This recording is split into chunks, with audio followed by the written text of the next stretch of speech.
At 4:15 p.m., 9-year-old Leo was on the soccer field with 20 other kids. By 4:30, the only thing left of him was his jersey, folded neatly on the grass.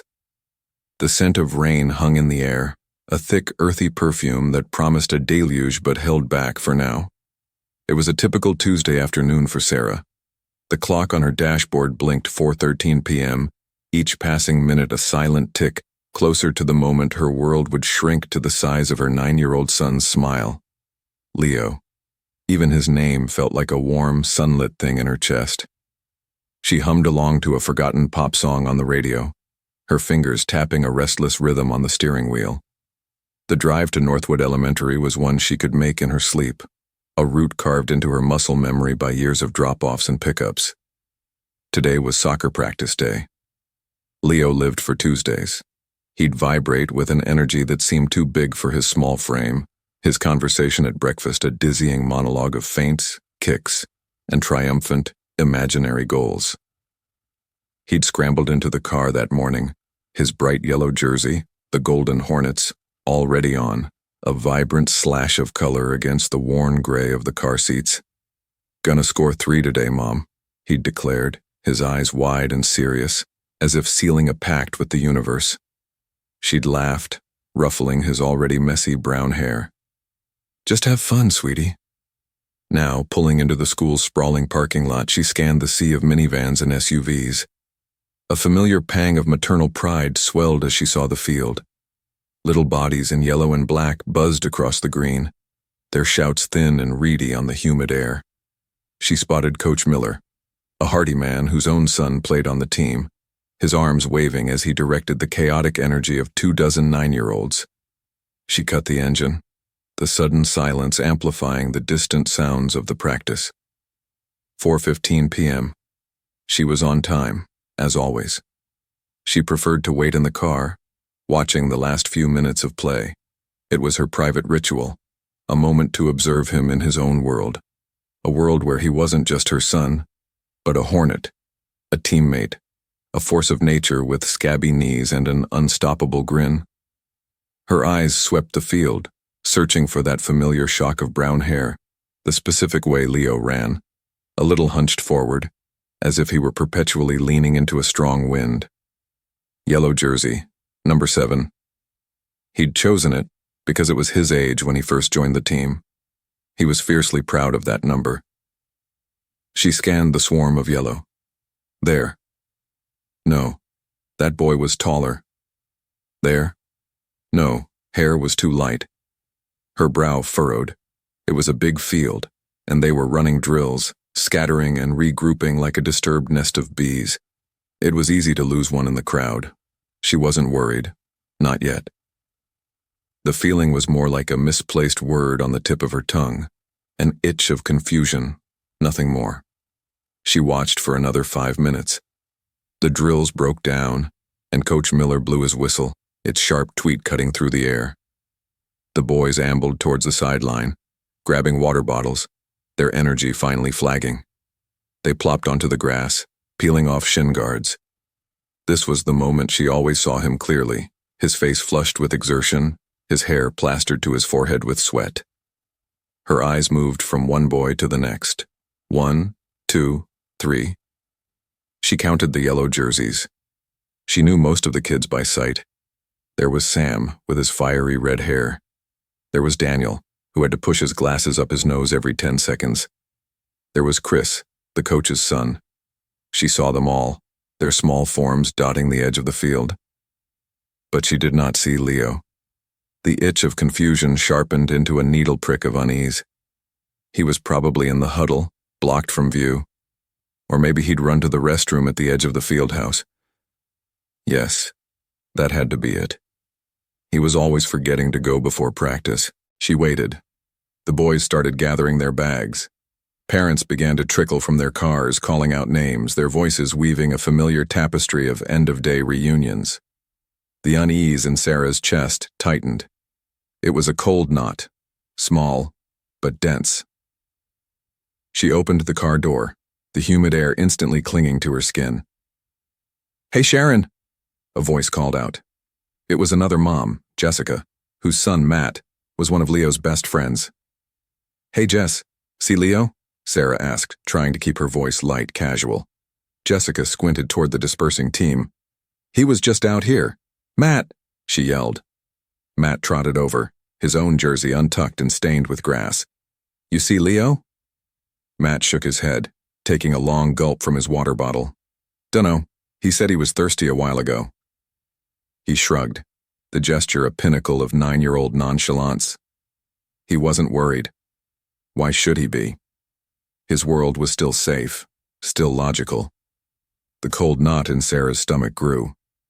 "He wasn't at the water fountain," she said, more to herself than to Jessica. She had been watching the sideline. She would have seen him. She walked towards the field, her pace quickening with each step. The casual stroll of a parent became the determined stride of a searcher. "Coach Miller?" she called out, her voice higher than she intended. The coach turned, a weary but friendly smile on his face. "Hey, Sarah. He played great today." "I can't find him," she said, the words stark and ugly. The smile on the coach's face faltered. "What?" He was right here with the rest of the team." He turned, his gaze sweeping the now thinning crowd of kids and parents. "Leo," he boomed, his coach's voice carrying across the field. "Your mom's here." Silence. Only the chirping of crickets starting their evening song and the distant hum of traffic on the main road. Panic, cold and sharp, lanced through Sarah. This was wrong. This was every parent's primordial fear made real. It was the monster under the bed stepping out into the daylight. Her heart began to hammer against her ribs, a frantic, trapped bird.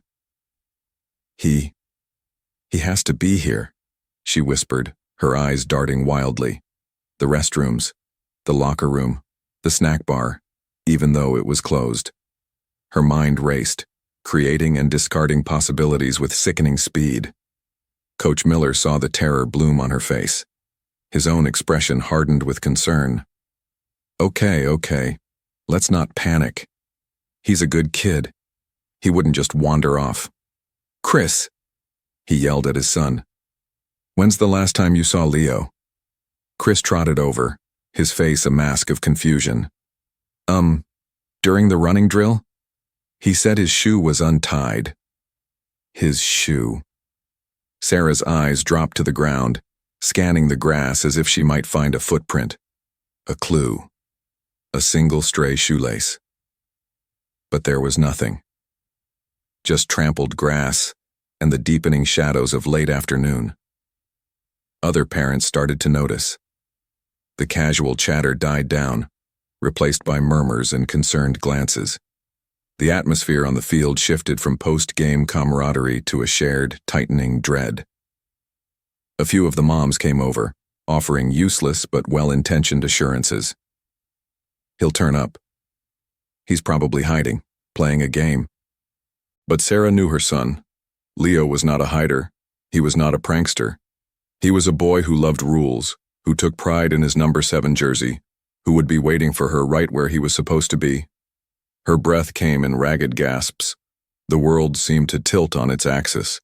The familiar green of the soccer field felt alien, menacing. The trees at its edge were no longer just trees. They were dark places where someone could hide or be hidden. Every shadow was a threat. Every passing car on the road was a potential vessel of her worst nightmare.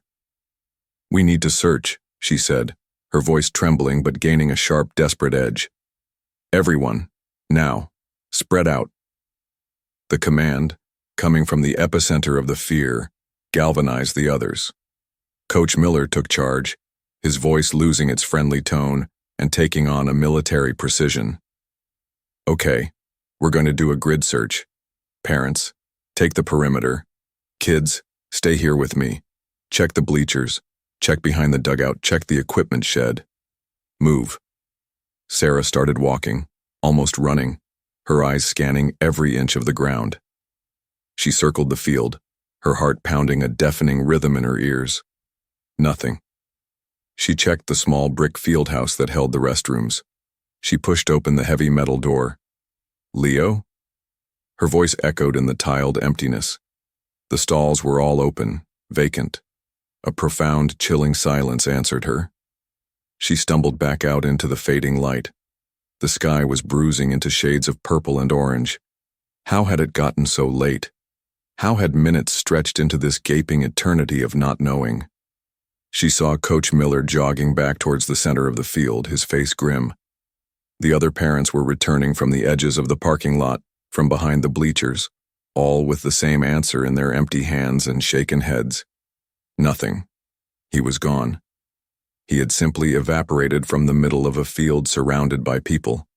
It was impossible. A child doesn't just vanish. A thought, so terrifying it was almost a physical blow, struck her.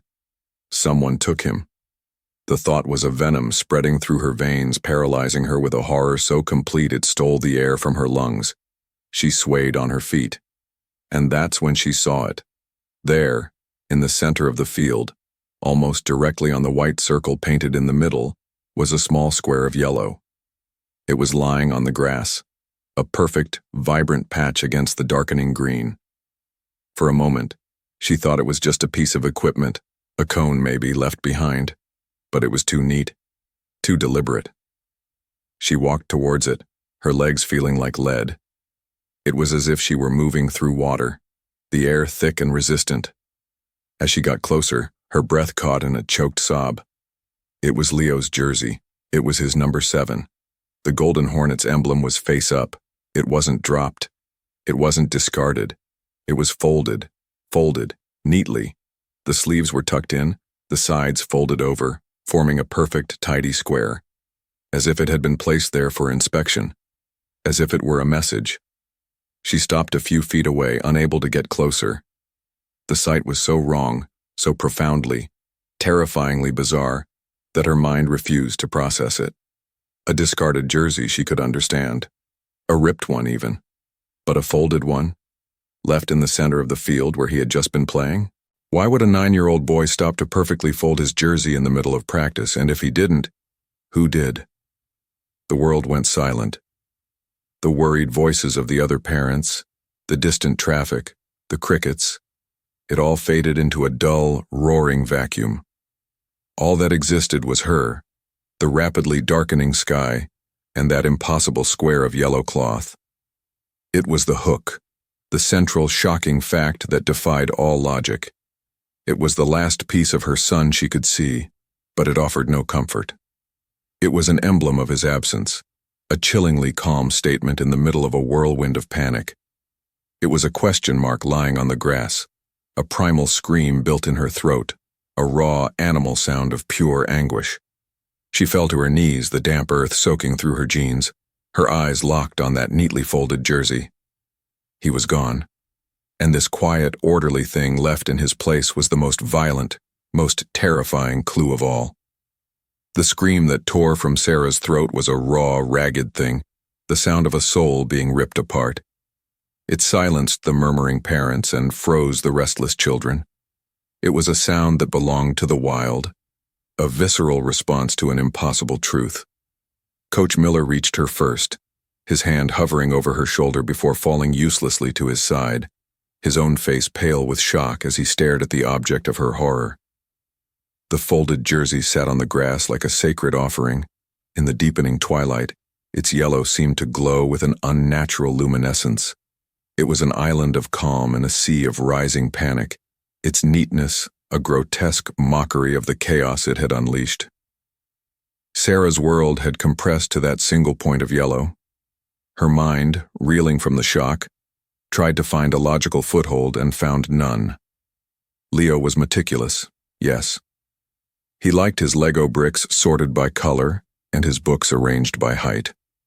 But this was a different kind of order. It was cold, clinical, and utterly alien. A child, in the middle of a game, excited and sweaty, does not stop to fold his jersey with such precision. He doesn't abandon it. It was his skin, his identity as a hornet. He wouldn't have left it behind any more than he would have left his own arm. Sarah, Sarah, breathe. Jessica was beside her now, her hands on Sarah's shaking shoulders. We've called 911. They're on their way. The mention of the police broke the spell. A new wave of terror, colder and more acidic than the first, washed over Sarah. The word police made it real. This was no longer a game of hide-and-seek gone wrong. This was a case, a file, a headline. Her son was a victim. The thought was a physical blow, and she retched, a dry, heaving sound. The wail of a siren, faint at first, then growing rapidly louder, sliced through the evening air. It was a sound of rescue and a sound of doom. The flashing red and blue lights swept across the field, painting the panicked faces of the parents and the weeping children in strobing, hellish colors. 2 patrol cars screeched to a halt in the parking lot, and 2 officers emerged, their movements swift and purposeful. One officer, a tall man with a weary face and a name tag that read Connell, began crowd control, his voice calm but firm, directing the remaining parents and children away from the field. "We need this area clear. Please give us some space." The other officer, younger with sharp, alert eyes, knelt beside Sarah. "Ma'am, I'm Officer Evans. Can you tell me what happened?"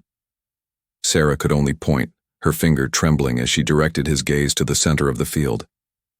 His jersey," she stammered, the words catching in her throat like burrs. "He's gone. He just vanished." Officer Evans's eyes followed her finger. He saw the folded jersey. He stood up, his professional demeanor momentarily cracking. A flicker of sheer disbelief crossed his face before he masked it. He spoke into the radio on his shoulder, his voice low and urgent. "Dispatch, be advised. We may have a peculiar situation here. Possible abduction of a 9-year-old male. I need detectives and a forensic unit on scene. Now." The word forensics sent another tremor of dread through Sarah. They were going to treat the jersey like evidence from a crime scene. It was no longer Leo's shirt. It was an artifact from his last known moments. The thought of gloved hands touching it, bagging it, analyzing it, felt like a desecration. Connell approached, his notebook out. "Ma'am, I need a description. Your son's name is Leo?" Sarah nodded, a single, jerky movement. She felt disconnected from her own body, as if she were watching a movie. She gave the description in a monotone, the details spilling out automatically. "Leo Carter, 9 years old, 4 feet 7 inches, 65 pounds, brown hair cut short, brown eyes. He has a small scar above his left eyebrow from when he fell off his bike last summer." She recited the facts of his existence, each word a testament to a life that was just 30 minutes ago, vibrant and whole. He was wearing blue athletic shorts, white sneakers with green stripes, and that jersey. The officers exchanged another glance. The mystery wasn't just that he was gone, it was the chilling deliberateness of what was left behind. "Did anyone see him leave the field?" Connell asked, his gaze sweeping over the remaining parents, who huddled together like frightened sheep. A chorus of no's and shaken heads was the only reply. Coach Miller stepped forward, his face etched with guilt and confusion. "I was running the drills. There were 22 kids on the field. I can't believe I didn't see anything. No one did. One minute he was with the group, the next, he wasn't. He said his shoe was untied," offered Chris, the coach's son, his voice small. "Did you see him stop to tie it?" Officer Evans asked, his focus now entirely on the boy. Chris shook his head. "No, I was running. I just heard him say it." It was a ghost of a clue, a whisper of a lead that led nowhere. A boy with an untied shoe, a boy who vanishes, a folded shirt. The pieces didn't fit. They were fragments from different puzzles. As more police arrived, the soccer field transformed. Yellow tape was unspooled, cordoning off the entire area and creating a sterile official boundary around Sarah's nightmare. The flashing lights multiplied, casting long, dancing shadows that made the world feel unstable. Detectives in plain clothes arrived, their faces grim, conferring in low voices. The forensic van pulled up, a stark white windowless vehicle that seemed to swallow the light around it. A female detective, her name was Diaz, approached Sarah with a gentler demeanor than the others. "Mrs. Carter, I'm Detective Diaz. I'm the lead on this. I know this is impossible, but I need you to think. Did Leo have any problems at school? Any arguments with anyone? Is there anyone in your life who might want to harm your family? The questions were like stones being dropped into the churning waters of Sarah's panic. She tried to think, to grasp at anything. No, he's a happy kid. Everyone loves Leo. He doesn't have enemies. He's 9. The absurdity of the question made her want to scream again. What about the jersey, Mrs. Carter? Diaz asked softly, her eyes full of a pained empathy that Sarah couldn't bear to look at. Does that mean anything to you? The way it's folded? Sarah shook her head, tears finally starting to fall, hot and fast. He was proud of it. He wouldn't just leave it. And not like that. Never like that. It looks like someone was sending a message. What kind of message? I don't know, Sarah cried, her voice breaking. That they have him? That it was easy? That they can do whatever they want? Each possibility was more monstrous than the last. The forensic team, clad in white coveralls, began their work. They moved with a slow, methodical grace, their powerful flashlights cutting beams through the darkness. They photographed the field from every angle. They photographed the empty bleachers, the silent dugout, and the lonely water fountain. Their focus, inevitably, was the small yellow square in the center of the field. Sarah watched as one of them, moving with excruciating care, placed tiny numbered markers around the jersey. It was item number 1. The beginning, the only piece of the puzzle. They photographed it from above, from the side, a close-up of the fabric, the crest, the number 7. Then, with forceps, one of the technicians gently lifted a corner of the fabric. Sarah held her breath. She didn't know what she expected. A note? Another object? There was nothing. Just green grass underneath. No disturbed earth. No footprints besides those of the first responders. No sign of a struggle. Nothing. The absence of evidence was its own kind of horror. It was hauntingly, supernaturally clean. The technician carefully placed the folded jersey into a large evidence bag, sealing it shut. The sight of it, suspended in plastic, clinical and sterile, finally broke through Sarah's shock. A low, guttural moan escaped her lips. Her son's vibrant, happy jersey was now Exhibit A.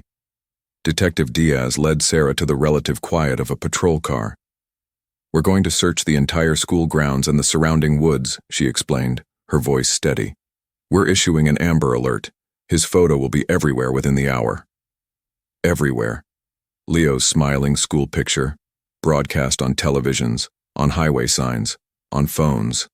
Her beautiful boy, reduced to a desperate plea for information. Sarah felt a profound sense of violation. Her private world was being ripped open for public consumption, her personal tragedy becoming a spectacle. She sat in the back of the car, the door left open, watching the scene unfold.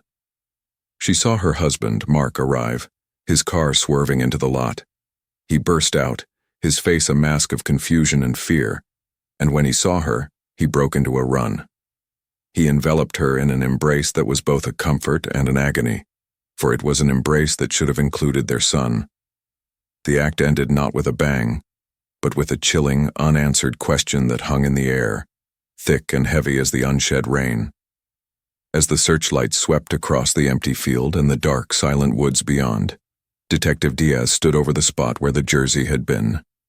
She looked at the empty space on the grass, then at the huddle of weeping parents, then back at the woods. The logic of her training, of years of police work, was failing her. Abductions were messy. They were violent or they were deceptive. They left trails, witnesses, demands.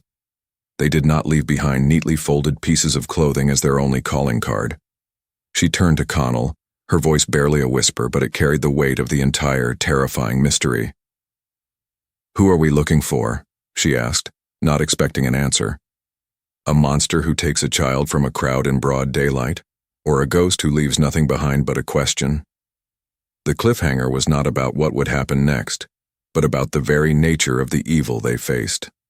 The field was empty, the evidence bag was sealed, and the true horror was just beginning to dawn. The last flashes of police cruisers finally faded into the inky blackness of the night, leaving the Carter family's house bathed in the oppressive quiet that follows a storm. But for Sarah and Mark, the storm was just beginning. Inside their home, usually vibrant with the echoes of Leo's laughter and the clatter of his toys, a cold, clinical efficiency had taken over.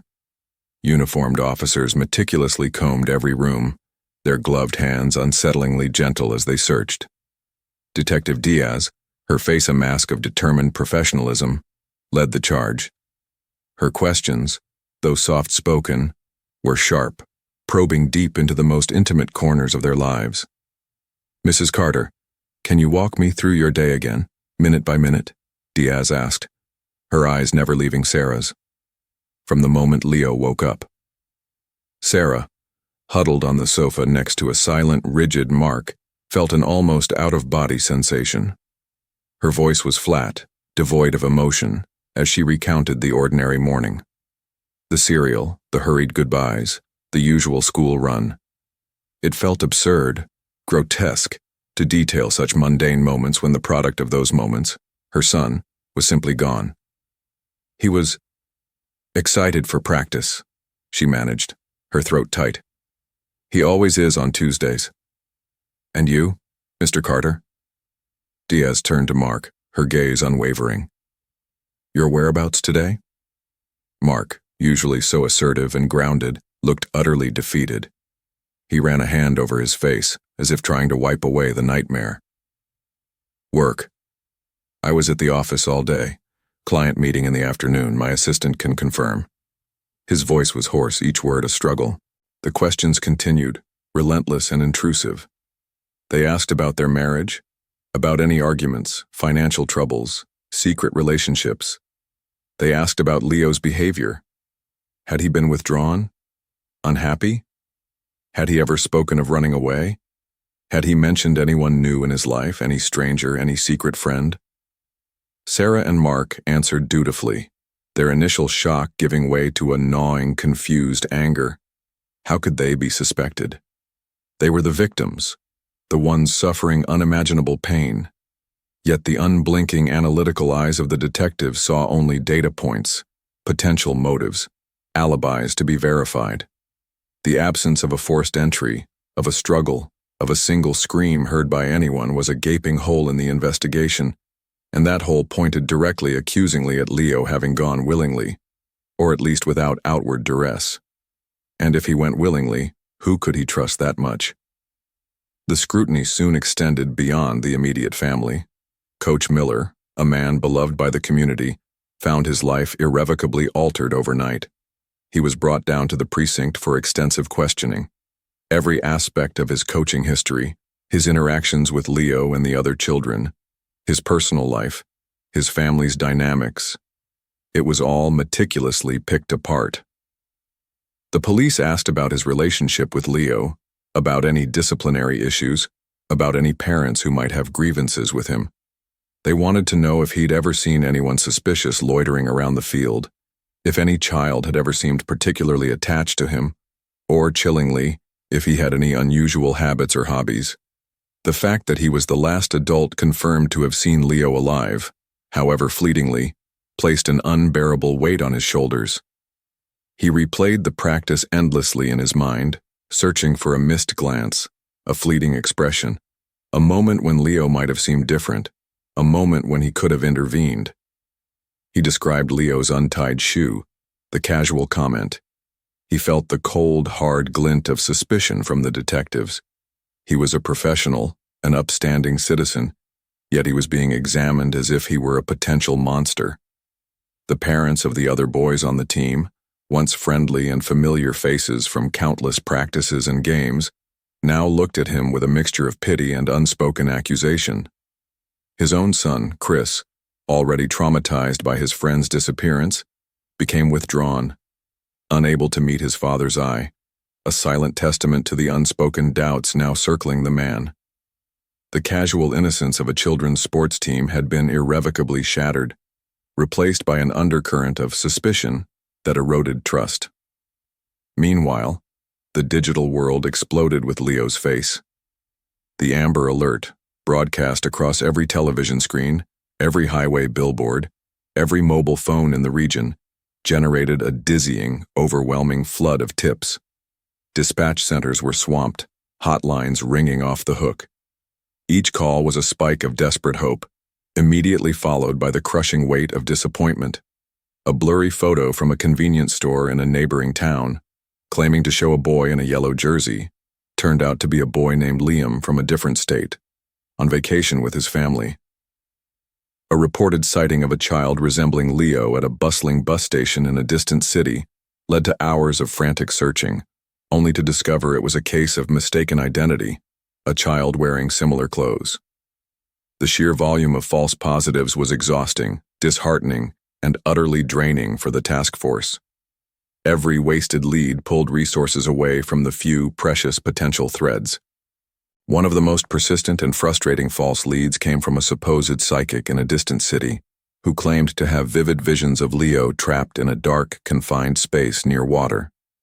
This led to a brief, frantic deployment of dive teams to local quarries and ponds, dragging the murky depths, churning up mud and weeds, but finding nothing but debris.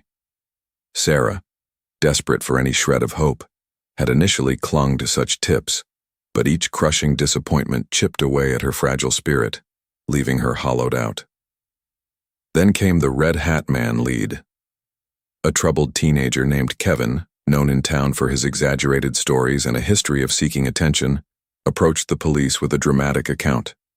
He claimed to have seen Leo being led into the dense woods directly behind the school by a man wearing a distinctive, bright red baseball hat. The details were specific. The man was tall, had a limp, and was speaking quietly to Leo. This immediately ignited a firestorm of activity. The woods, once a familiar shortcut for students, a place for whispered secrets and childhood adventures, became a symbol of dread, a place where secrets might be buried, where a monster might hide. K-9 units, their powerful noses to the ground, tore through the underbrush, followed by dozens of uniformed officers and civilian volunteers. The community rallied again, combing every inch, shouting Leo's name into the silent trees. But after days of exhaustive, back-breaking searching, finding nothing but discarded wrappers, old tire tracks, and the occasional startled wildlife, the tip began to unravel. Kevin, under intense questioning, finally admitted that he had fabricated the story. He had merely wanted to help, he mumbled, to be part of the desperate search, to feel important. The confession was a punch to the gut for everyone involved, especially for Sarah and Mark, who had clung to this specific lead with a fierce, desperate hope. It was a cruel reminder that amidst their tragedy, opportunists and well-meaning but misguided individuals could inflict further pain. Each failed search, each debunked sighting, only deepened the chilling realization. Leo hadn't just disappeared. He had been erased. There was no trail, no cry, no struggle, no physical trace beyond that one confounding piece of fabric. The jersey. It sat in an evidence locker, analyzed for every fiber, every trace of DNA, every possible clue. They found Leo's DNA, of course, and trace amounts from others. Lint, common environmental particles, nothing conclusive, no unknown DNA, no fibers from an unknown perpetrator. It was infuriating. The shirt, the most compelling piece of evidence, offered nothing but silence. The community, initially united in search efforts, in prayer vigils, and in shared grief, began to fray under the relentless pressure of the unknown. The initial outpouring of support turned into a quiet, simmering fear. Accusations, born of raw anxiety, frustration, and a desperate need for answers, started to circulate like a virulent disease. Online forums, local coffee shop conversations, and whispers over garden fences became hotbeds of speculation. Some whispered about the new family who had moved in down the street just months ago, strangers who kept to themselves, whose curtains were always drawn. Others pointed to the quiet, reclusive loner who lived alone near the school, a man known for his eccentric habits, a collector of antique dolls. Everyone seemed to have a theory, a suspicion, a hidden prejudice that the absence of facts allowed to flourish. The initial fear of a monstrous stranger mutated into a gnawing paranoia that the culprit could be anyone, hiding in plain sight, a wolf in sheep's clothing among them. Detective Diaz understood this insidious dynamic perfectly.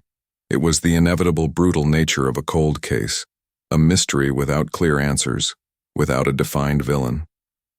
The monster under the bed had stepped out into daylight, but it wore no discernible face, and its only calling card was a silent, perfectly folded jersey. The very ordinariness of the community, once its strength, became its vulnerability, as trust eroded with each passing fruitless day. The town was no longer a safe haven. It was a hunting ground for unseen terrors, where Leo's absence cast a long, cold shadow over every face. The investigation, lacking a tangible direction, began to feed on itself, turning suspicion inwards, consuming the very people it was meant to protect. It was a suffocating, unbearable atmosphere, where every friendly face could hide a secret, every quiet neighbor a potential monster. And in the heart of it all, Sarah and Mark, isolated in their grief, felt the chilling gaze of suspicion turn upon them once more, not just from the police, but from their own friends, their own neighbors, who, in their terror, needed someone to blame, someone to fear. The nightmare of Leo's disappearance had just begun to devour the very fabric of their lives. The sun rose and set, marking weeks, then months, since Leo vanished. The initial frantic chaos had subsided, replaced by a suffocating, almost unbearable stillness. The police investigation, once a flurry of activity, had settled into a grim, methodical grind. The task force, now smaller, operated from a nondescript office in the precinct, walls plastered with maps, timelines, and a dozen photos of Leo. His school picture, a candid shot from his last birthday, even a blurry image from a distant soccer game. But among them, pristine and unnerving, was the high-resolution photograph of the folded jersey, a silent, mocking testament to the impenetrable mystery. Detective Diaz, her face etched with perpetual weariness, stared at it often, trying to coax meaning from its folds, its fabric. The problem, as she explained to her dwindling team, was the data itself, or rather, the profound lack of it. No ransom note, no discernible struggle, no witnesses, no blood, no discarded clothing, no single, definitive piece of forensic evidence pointing to an external force. This vacuum had allowed a terrifying vacuum of possibilities to flourish, each more disturbing than the last, because none could be definitively ruled out. The public, starved for answers, latched onto these theories, turning them over and over, trying to find a pattern, a culprit, a way to make sense of the senseless. And for Sarah and Mark, these theories weren't just abstract possibilities. They were demons that clawed at their minds, twisting their hearts with every waking hour and haunting their nightmares. The first and most immediate theory, the one that initially gripped the entire nation, was that of a stranger abduction. This was the primal fear of every parent, the monster in the shadows made real.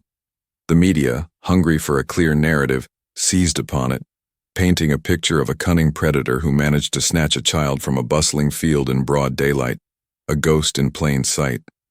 This theory posited that a highly skilled and unnervingly swift individual, perhaps someone with a perverse interest in children, had lured or snatched Leo in the briefest window of opportunity. The neatly folded jersey in this scenario was a deliberate act of psychological warfare, a taunt, a signature, a chilling message left behind. It suggested a level of control and audacity that was terrifying. Was it left to show how easily Leo was taken, how powerless everyone else was? Or perhaps to symbolize a ritualistic act, a macabre statement that only the perpetrator understood? The chilling precision of the fold, the absolute absence of a struggle or a scream, only amplified the terrifying efficiency of such a perpetrator. The implication was that anyone, anywhere, could be next. No child was truly safe. For Sarah, this theory was a constant torment. She pictured a faceless man, a shadow, reaching out to Leo, perhaps with a kind word, a tempting offer of a forgotten toy, or a lost puppy. She imagined Leo, so trusting, so innocent, walking willingly, unaware of the horror that awaited him. Did he feel a hand on his shoulder? Did he turn around, a question in his eyes before being silenced? The thought that her son had been swallowed whole by an unknown evil, by a force entirely outside their comprehension, was a unique kind of agony. It was the purest form of terror, because it offered no logic, no explanation, no way to prevent it.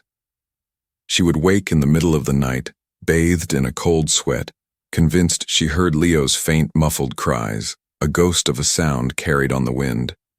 Mark, meanwhile, found himself consumed by a desperate, futile rage. He wanted a face to punch, a monster to hunt. The anonymity of the stranger was its own torture, leaving him with no target for his boundless fury, only an endless, aching void. He started carrying a small, worn photograph of Leo in his wallet, showing it to anyone who would listen, a silent plea for recognition, for a name, for a lead. As the weeks bled into months with no progress, the lack of any physical evidence consistent with a struggle, no disturbed earth, no lost shoe other than the one untied, no torn jersey, no trace of DNA from an unknown assailant, began to subtly shift the internal focus of the investigation. The initial belief in a stranger abduction, while still plausible, began to lose its footing against the stubborn silence of the scene. The detectives found themselves increasingly drawn to a more insidious and perhaps more disturbing theory, one that turned the community's fear inwards, that of a known abductor. This theory suggested that Leo had gone willingly with someone he knew, someone he trusted implicitly. Perhaps it was someone from the soccer team's periphery, a parent who lingered too long after practice, a disgruntled volunteer, or even, most horrifyingly, a coach like Miller who harbored an unknown dark side, or a family friend, a distant relative, a neighbor, someone who had subtly gained Leo's confidence over time, someone whose face was familiar, whose presence was comforting. In this scenario, the folded jersey took on a profoundly different, more intimate meaning. Could Leo himself have folded it, perhaps as a final act of order before being led away by someone he felt safe with? Or was it folded by the abductor to mimic a child's neatness, to deflect suspicion, to imply a voluntary departure, a runaway ruse? The thought that Leo might have walked away with a familiar face rather than being violently snatched was a different kind of torment for Sarah and Mark. It added a layer of profound betrayal to their grief, forcing them to question every relationship, every smile, every seemingly innocuous interaction in Leo's young life. Were their friends truly their friends? Had they welcomed a wolf into their flock? The community, too, felt this sickening unease. Every friendly wave, every polite conversation, now carried a hidden tremor of doubt.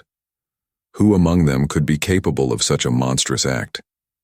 The trust that had been the bedrock of their quiet suburban lives crumbled, replaced by suspicion and fear.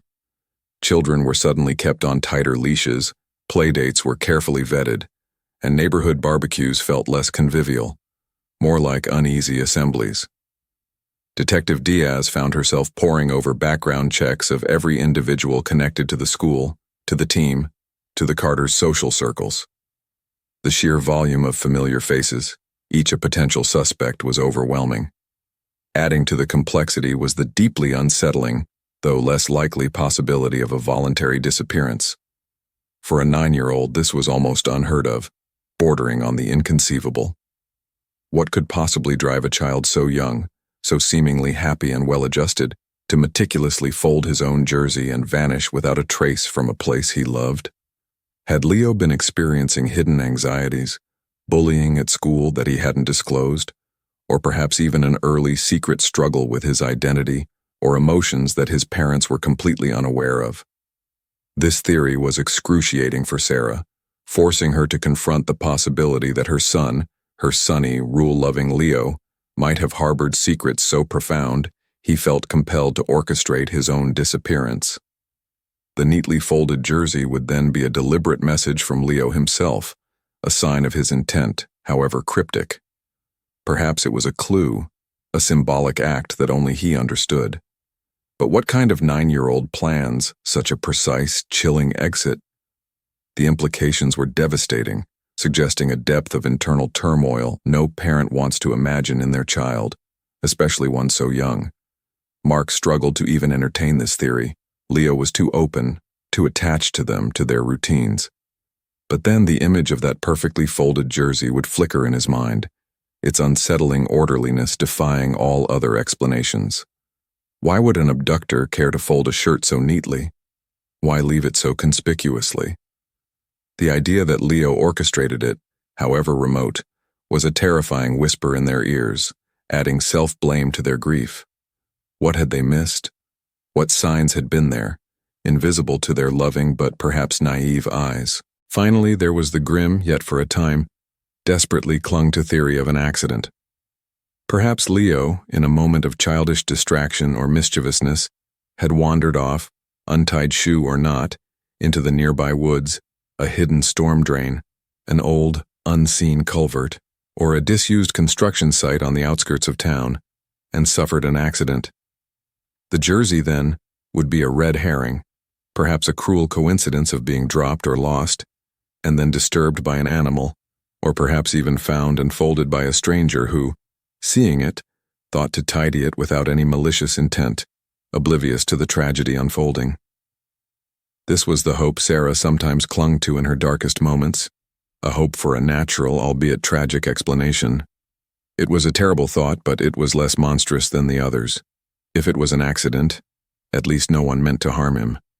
But the forensic evidence, or rather the profound lack thereof, stubbornly refused to support this. No disturbed earth indicating a fall, no signs of a struggle near the wood's edge, no blood, no torn clothing. The haunting cleanliness of the scene stubbornly argued against an accidental outcome. The jersey, so pristine, so meticulously placed, defied the chaotic, often messy nature of an accident. The police had conducted exhaustive searches of the surrounding areas, including drone flyovers and ground-penetrating radar, finding nothing. The woods had been combed to within an inch of their life, every ravine and ditch explored. The accident theory, while offering a semblance of natural explanation, was increasingly untenable, leaving only the chilling, deliberate action implied by the folded shirt. Each theory warred with the others, leaving detectives and the Carter family adrift in a bewildering sea of speculation. The sheer lack of definitive physical evidence, coupled with the unnerving, almost artistic detail of the folded jersey, made it impossible to commit to a single narrative. The case became a tormenting paradox, a child vanishing from plain sight, leaving behind a clue that generated more questions than answers. Sarah and Mark, particularly, were tortured by these possibilities. Did Leo cry out? Was he afraid? Or did he go with a smile, believing he was safe? The uncertainty was a constant, gnawing pain, far worse than any definitive tragedy. Every sound, every shadow, every fleeting memory of Leo's last day was filtered through the lens of these terrifying what-ifs. They were trapped in a labyrinth of possibilities, each path leading to a new form of horror. The truth remained elusive, hidden behind the unsettling silence of the folded jersey, a mystery that continued to devour their hope, piece by agonizing piece. The monster was not just Leo's abductor, but the very act of not knowing, of having no answers, no closure, just an endless echoing void.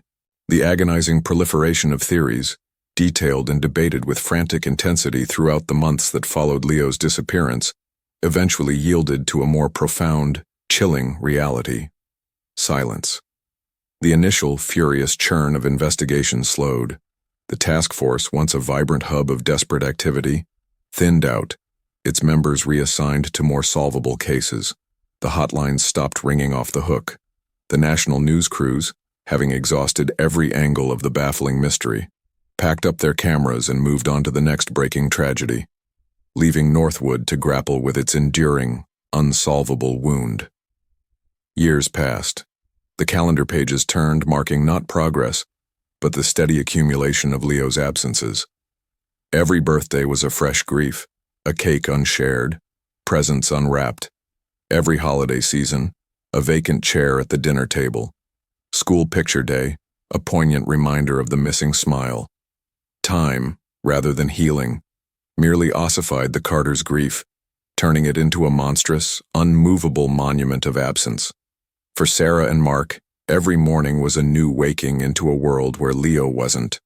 Every night was a descent into fitful dreams where he sometimes appeared, only to vanish again just out of reach, a cruel, recurring mirage.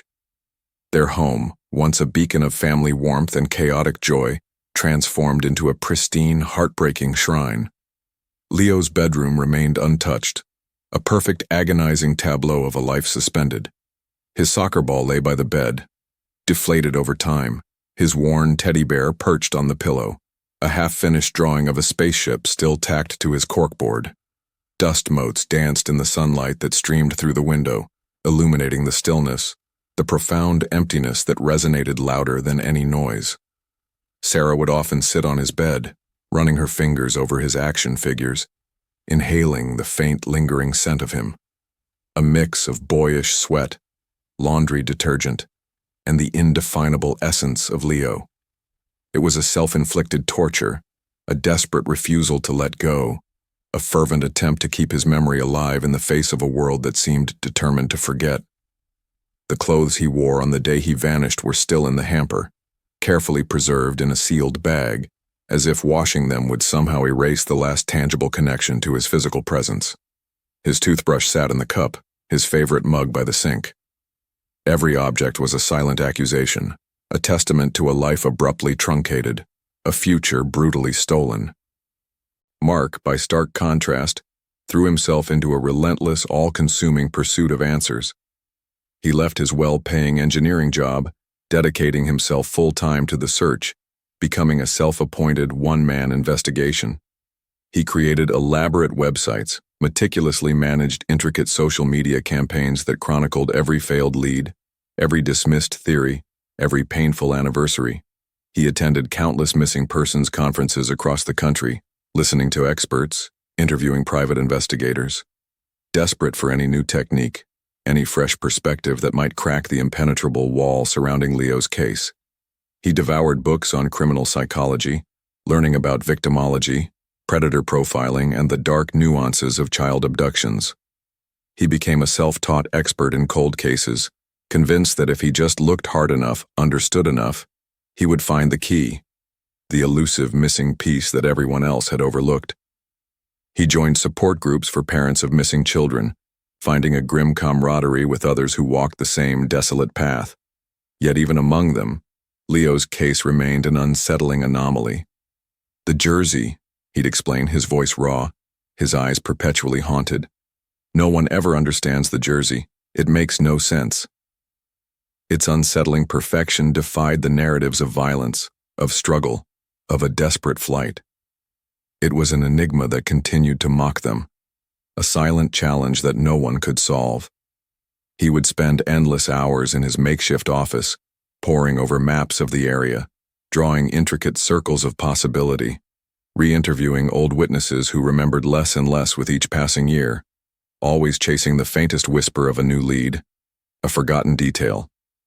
His pursuit was fueled by a desperate, all-consuming need for resolution, a need that bordered on obsession, blurring the lines between hope and madness. The relentless, unyielding search, however, took an insidious, heavy toll on their marriage. Sarah, seeking quiet contemplation and the preservation of Leo's memory in their sacred home, found Mark's furious, unending quest overwhelming, a constant reminder of their shared anguish that left no room for quiet reflection. Mark, in turn, saw Sarah's stillness as a form of surrender, a betrayal of the fight, a resignation he couldn't comprehend. They grew distant, their conversations becoming strained logistics, punctuated by shared pangs of grief rather than true connection. Their once solid bond became brittle, frayed by unspoken resentments, by the crushing weight of their individual burdens, by the very different ways they processed their immeasurable loss. Leo's absence had not only taken their son, but had subtly, insidiously, begun to dismantle the very foundation of their lives, leaving them two separate islands of sorrow, adrift in an ocean of silence. The community, too, underwent a profound and irreversible transformation. Northwood Elementary, once a symbol of safe suburban innocence, became a fortress. Higher fences topped with barbed wire were erected around the perimeter of the school grounds, casting long symbolic shadows. Surveillance cameras, once a novelty, were now ubiquitous, meticulously tracking every entry and exit. Their cold, unblinking eyes a constant chilling reminder of the day innocence was shattered. Parents formed strict carpool chains, organized neighborhood watch programs, and no child was allowed to leave school property without being personally signed out by an authorized adult, their identity verified with a photo ID. The open, trusting atmosphere that had defined the town prior to Leo's disappearance was replaced by a pervasive undercurrent of anxiety, a palpable fear that permeated every aspect of daily life. Playdates were no longer spontaneous, carefree gatherings. They were carefully vetted, planned with a cautious eye on supervision and location. Children were escorted to and from extracurricular activities, their movements monitored with an almost obsessive vigilance, their childhoods curtailed by a fear that had no face.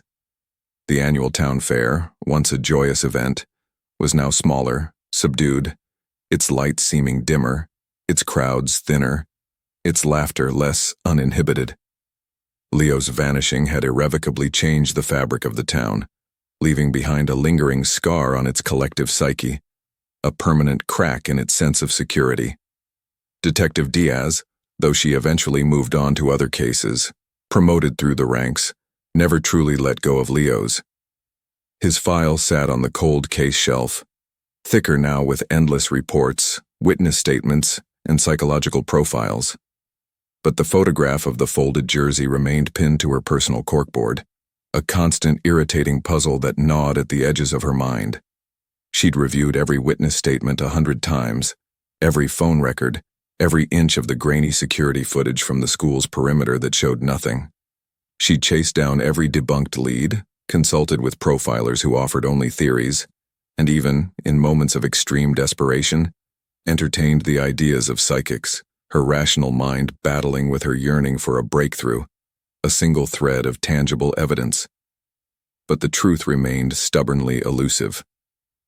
The case became a testament to the limits of logic, a gaping hole in her professional pride, a constant reminder that sometimes there were no answers, only questions that haunted you long after the sirens fell silent. She carried the weight of it, the faces of Sarah and Mark, the image of that impossible jersey, a silent, heavy burden that no promotion, no solved case could ever alleviate.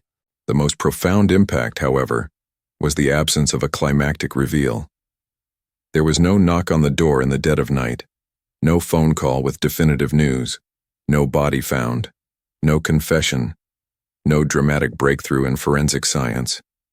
The truth of Leo's fate remained shrouded in the unsettling silence that began the moment he vanished. There was no satisfying discovery, no moment of emotional release that would allow Sarah and Mark to begin the long, arduous process of grieving. The story ended not with a bang, but with a chilling, unanswered question that hung in the air, thick and heavy as the unshed rain. Leo's jersey remained the only clue in a case with no witnesses, no ransom, and no answers. It was a haunting reminder that sometimes the most terrifying mysteries aren't the ones with overt violence, but the ones with silence. A deliberate, mocking silence that offered no explanation, no closure, and no end to the suffering.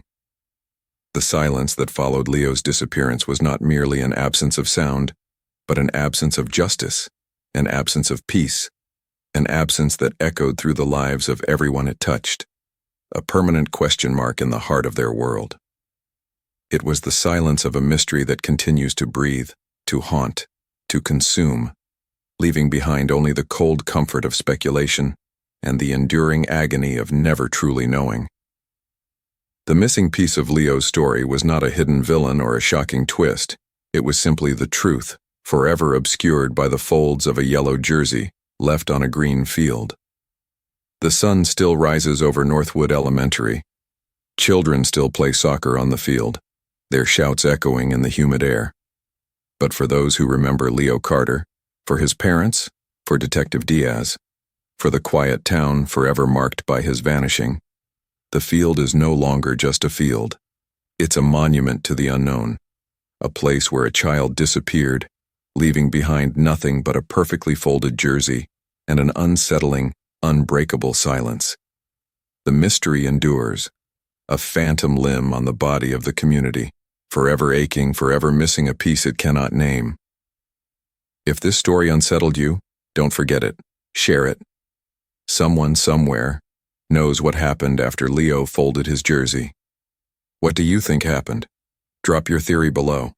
If this could happen to Leo, could it happen to anyone?